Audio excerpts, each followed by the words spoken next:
Assalamualaikum warahmatullahi wabarakatuh. Berjumpa kembali dengan Bu Furi dalam pelajaran Bahasa Indonesia. Hari ini materi yang akan kita pelajari adalah materi mengenai kalimat efektif. Syarat kalimat efektif bisa kita baca dalam akronim seperti ini: Pak, Ebi, dan Supri, hemat, juga lebay. Akronim ini diharapkan mudah diingat supaya kalian mudah mengingat apa saja syarat-syarat dari kalimat yang efektif. Sekarang kita terjemahkan. Pa itu untuk paralelisme. Kemudian yang kedua, EBI artinya kalimat efektif itu harus sesuai dengan ejaan Bahasa Indonesia. Supri berarti membahas subjek dan predikat. Hemat, kemudian yang terakhir logis dan tidak ambigu. Seperti yang sudah Ibu sebutkan tadi, materi dasar yang perlu dipelajari berhubungan dengan ejaan yang bisa kalian temukan dalam PUEBI. Apa saja sih sebenarnya yang dibahas di dalam ejaan dan mengapa ini penting sekali sebelum kita mempelajari syarat-syarat dari kalimat efektif? Salah satu syarat kalimat efektif adalah sesuai dengan ejaan Bahasa Indonesia, dan ejaan Bahasa Indonesia itu sangat kompleks. Kemudian yang kedua, kalimat efektif itu harus sesuai dengan ejaan Bahasa Indonesia. Ibu ingatkan kembali bahwa materi dasar yang harus dipelajari adalah PUEBI atau EBI yang memuat materi-materi ejaan. Kemudian kalian bisa mencari materi pendukung untuk menjawab masalah-masalah kompleks yang tidak terdapat di dalam PUEBI. Badan Bahasa menerbitkan buku penyuluhan ejaan, buku penyuluhan kalimat, buku penyuluhan bentuk dan pilihan kata. Jadi buku-buku ini dapat kalian pelajari secara online. Ada beberapa contoh kalimat yang tidak memenuhi kaidah ejaan yang tepat. Bagian yang tercetak tebal itu merupakan bagian yang salah. Mengapa salah? Dari contoh kalimat pertama, kita lihat Desa Batur. Mengapa ini salah? Karena kalau kita perhatikan, Batur itu merupakan nama diri, tetapi desa ditulis dengan menggunakan huruf kecil. Ingat, di dalam ejaan Bahasa Indonesia yang tepat adalah huruf kapital, bukan huruf besar. Kemudian, kalau diikuti dengan nama diri, berarti seharusnya D ini berhuruf awal kapital. Kemudian contoh yang kedua, ini permasalahan muncul pada kata online. Bagaimana seharusnya untuk penulisan kata asing? Nah, ini juga dibahas di dalam materi ejaan. Kemudian, ia marah sehingga meninggalkan ruangan. Apa yang salah pada kalimat ini? Tentu harus kita waspadai kebiasaan kita sering menggunakan tanda koma di depan sehingga.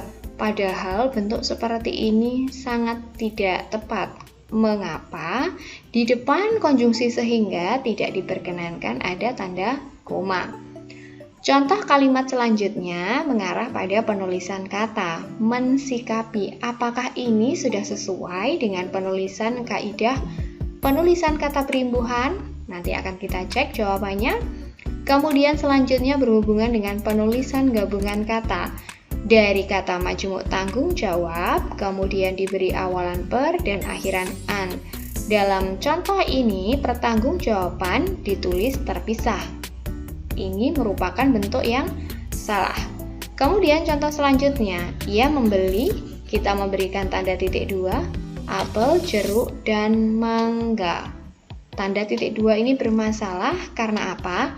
Tidak ada perincian atau objek untuk memerinci apa saja yang dibeli oleh subjek. Kemudian berhubungan dengan penulisan angka dan lambang bilangan.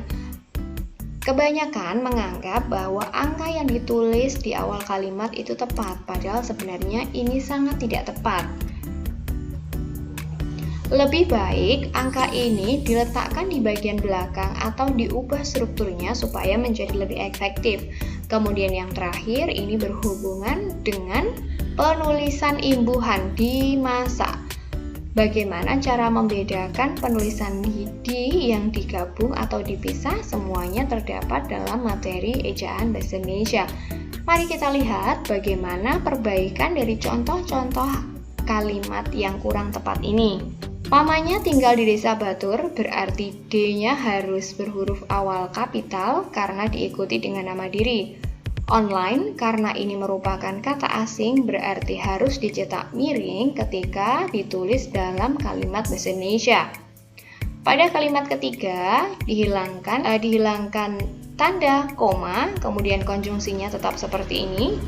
Mensikapi itu kurang tepat, yang benar bentuknya adalah menyikapi, karena awalan me bertemu dengan huruf dasar S, berarti S-nya ini luluh menjadi NY atau nasal.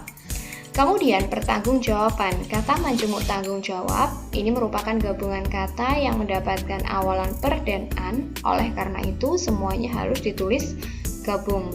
Kemudian hilangkan tanda titik 2 pada kalimat ini. Kemudian 30 tadi kita ganti dengan penggunaan kata, dan yang terakhir dimasak ini ditulis serangkai karena fungsi di sini adalah sebagai awalan bukan sebagai preposisi. Sampai di sini, apakah sudah bisa dipahami? Kemudian kalau muncul pertanyaan, mengapa masalah ejaan itu sangat kompleks? Ada banyak hal yang harus dipelajari, padahal ini bukan sesuatu yang mudah. Nah, maka dari itu kalian perlu banyak berlatih, mempelajari ejaan mulai dari penggunaan huruf, tanda baca, dan penulisan kata. Ini merupakan dasar supaya kalian bisa menyusun kalimat yang efektif. Kenapa sekompleks itu? Ya, tulisan yang kita hasilkan akan berkualitas dan akan berterima jika memenuhi kaidah kalimat yang efektif. Berarti kita turut menjunjung aturan-aturan bahasa Indonesia, dan itu merupakan salah satu wujud untuk melestarikan bahasa kita, yaitu bahasa Indonesia.